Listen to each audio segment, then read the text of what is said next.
হ্যাঁ লাইট রাত এখন প্রায় 12টা। দেখি আমাকে রাত প্রায় 12টা। এখন যাচ্ছি আমরা ঘেরের দিকে। আমাদের সামনে এই যে ওস্তাদ ইব্রাহিম টর্চ লাইট মারতেছে যেন সাপ না আসে।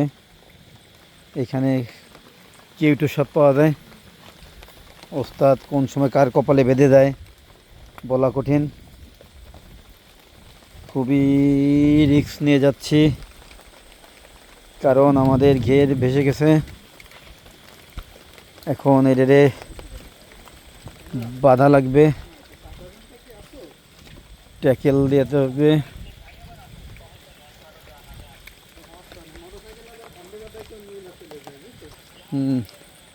এখানে সাপের উপদ্রব অনেক বেশি, কিন্তু এখনো পর্যন্ত আমরা সেফ আছি।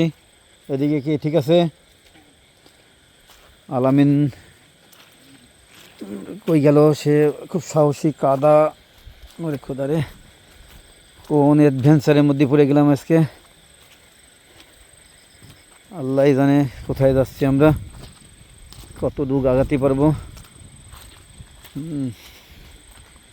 এই দেখেন পুরো এরিয়া অন্ধকার অন্ধকার। এইখানে একটু ভিডিওটা কিছুক্ষণের জন্য আমরা একটু স্টপ করি।